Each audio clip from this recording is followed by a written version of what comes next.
রান্নাঘরটা যেহেতু রাস্তার ধারে, তো সেই জন্যে প্রচুর গাড়ি ঘোড়ার আওয়াজ হয়। তো সেই জন্য আমাকে ভয়েস ওভার দিয়েই ভিডিও বানাতে হয় যখন আমি রান্নাবান্নার কোনো ভিডিও আপলোড করি। তো আজকে সেরকমই একটা খুব ইন্টারেস্টিং জিনিস বানাবো, সেটা হচ্ছে একটা স্ন্যাক্স আইটেম। বাবাই অফিস থেকে ফিরেই রোজ খিদে পেয়ে যায়, আর রোজই খালি চা আর বিস্কুট ছাড়া উনি কিছুই খায় না। একটু মুখরোচক কিছু হলে খেতেও ভালো লাগে, এটাও স্বাভাবিক। কতই বা আর ওই চানাচুর আর এইসব খাওয়া যায়। তাই সেরকম একটা স্ন্যাক্স আইটেমই বানাবো। তোমার ক্ষেত্রে সেটা নয়, আমার ক্ষেত্রে এটা আমার শখ। ভিডিও বানানোটা একটা শখ। আমি শখে ভিডিও বানাই, আমি শখে ভিডিও বানাতে ভালোবাসি। আমি রান্না করতে ইদানিংকালে ভালোবাসছি, আমি এর আগে কখনো রান্না করিনি। কোনোদিনই আমার রান্না করা হয়নি। তবে সব মানে কিছু কিছু মেয়েদের মতো এরকম বলবো না যে আমি রান্না করতেই পারি না, আমাকে রান্না করা শেখায়নি, একদমই না। আমার বাবা মা আমাকে সব কাজেই সাপোর্ট করে। তোমার যেটা করতে ইচ্ছে করছে তুমি সেটাই করতে পারো, শুধু এটা আশা করো না যে কোথাও তুমি ফেলিয়ার হবে না। সব জায়গাতেই তোমাকে কিন্তু ফেলিয়ার হতে হবে, এটা হচ্ছে ব্যাপার। জিনিস ঘটবে সেটা হচ্ছে কি, আমি তো জিনিসটা খুঁজে পেলাম না, এবার আমার মা নিশ্চয়ই খুঁজে পেয়ে যাবে। কিন্তু গোটা ফ্রিজটা খুঁজে ফেলেছি, আমি পাইনি। কিন্তু ওই যে তোমরা মাঝে মাঝে রিলসে বা ভিডিওতে দেখো না যে আমি যেটা পেলাম না আমার মা সেটা পেয়ে যাবে। পাচ্ছে না, একটাই কিন্তু উপর থেকে যেটা ছিল ট্রেটা ডান, ট্রেনের মধ্যে আছে। আবার আমাকে বললো তুই যেটা বানাবি সেটা বাক্সটা চিনিস। আমি নিজে হাতে কিনে এনেছি, কিন্তু সেটা বাক্সটা আমি চিনি।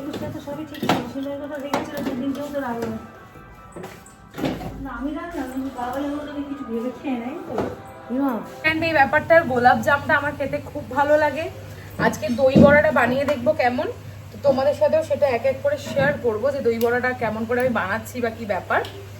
আর তেঁতুল নিয়ে এসছি, পাকা তেঁতুল। পাকা তেঁতুলের আবার দু রকমের হয়, কালো লাল। আমি কিন্তু কোনটা নিয়ে এসছি মা, লালটা না কালোটা? হ্যাঁ লালটা, লাল তেঁতুলটা আমি নিয়ে এসছি। আমি লাল তেঁতুলটা দিয়ে বানাবো, তো তোমাদের সাথে ডিটেলসে সবটা শেয়ার করছি।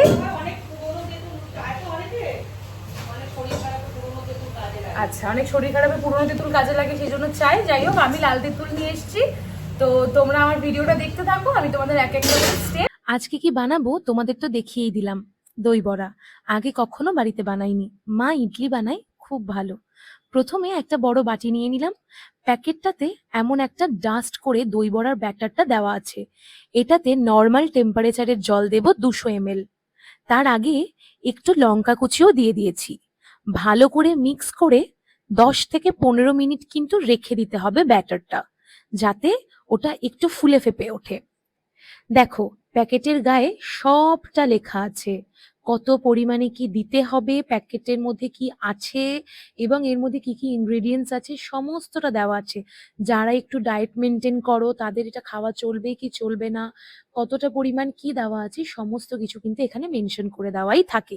তো তোমরা কিন্তু অবশ্যই প্যাকেটটা ভালো করে একবার দেখে নেবে। এই যে আমি ব্যাটারটা তৈরি করলাম, এটাতে কতগুলো হবে বলো তো, বোঝা যাচ্ছে? যাই হোক, আমি আগে থেকে একটু বলে দিই, যদি খুব ছোট ছোট বানাও তাহলে অনেকগুলো হবে, আর যদি মিডিয়াম মোটামুটি একটা সাইজের বানাও তাহলে কিন্তু খুব বেশি হবে না। 10 থেকে 15 মিনিট থাক, চলো আমরা চাটনিটা তার আগে বানিয়ে নিই। কড়াইতে বেশ খানিকটা চিনি দেবে, মানে বেশ পরিমাণ। হাই ফ্লেম করে চিনিটা ততক্ষণ ভালো করে মিক্স করতে থাকবে যতক্ষণ না সেটা ক্যারামেলে পরিণত হচ্ছে। ক্যারামেল মানে চিনিটা দেখবে অটোমেটিক একটা লাল আকার ধারণ করেছে, ততক্ষণ কিন্তু তোমাদের ওটাকে ভালো করে মিক্স করে যেতেই হবে। তারপর ছাঁকনি দিয়ে ছেঁকে তেঁতুল গোলা জলটা আস্তে আস্তে ওখানে দিয়ে দেবে। একটু মাঝখানে টেস্ট করে নিও যে ওটা একটু টক মিষ্টি টাইপের হলো কিনা। এবার চলো, 15 মিনিট পর কড়াইতে সাদা তেল দিয়ে বড়াগুলো ঠিক গোল গোল আকারের বা চ্যাপ্টা আকারের বা তোমাদের কাছে যদি কোনো ডিজাইন থাকে সেই রকম আকারের তৈরি করে নিতে হবে। লো ফ্লেমে রাখতে হবে, যেন লাল সাদা আকারের বড়াটা হয়, যেন লাল সাদা দেখতে হয়, একেবারেই যেন পুরোটা লাল না হয়ে যায় বা একেবারেই যেন পুরোটা সাদা না থেকে যায়। তারপর বড়াগুলোকে 5 মিনিট একটু ঠান্ডা হওয়ার সময় দিতে হবে। তারপর সেটাকে জলে ভিজিয়ে দিতে হবে, না ঠান্ডা না গরম, রুম টেম্পারেচারের মতোই যে জলটা আছে সেই জলটার মধ্যে বড়াগুলোকে ভিজিয়ে দিতে হবে। আর কি, দই বড়া কিন্তু প্রায় রেডি। দই বড়ার মেন জিনিসটা দিয়ে সুন্দর করে ডিজাইন করে দিতে হবে। কি কি? টক দই, আর যে চাটনিটা বানালাম ওটা, ঝুড়ি ভাজা, আর একটু বাড়িতে তোমরা যে নিজেদের মশলাটা তৈরি করে রাখো, মানে ওই চাট মশলা টাইপের, ওই মশলাটা ওপর থেকে দিয়ে দিলে কিন্তু আরো বেশি টেস্টফুল লাগবে। তোমরাও বানিয়ে খেও। কেমন করে বানালে আর কেমন লাগলো তোমাদের খেতে সেটা কিন্তু অবশ্যই জানিও। আরো নতুন নতুন ভিডিও দেখতে প্লিজ আমার চ্যানেলটা সাবস্ক্রাইব করে দিও, আর আমার ভিডিওগুলোতে অবশ্যই লাইক করো, কমেন্ট করো। টাটা।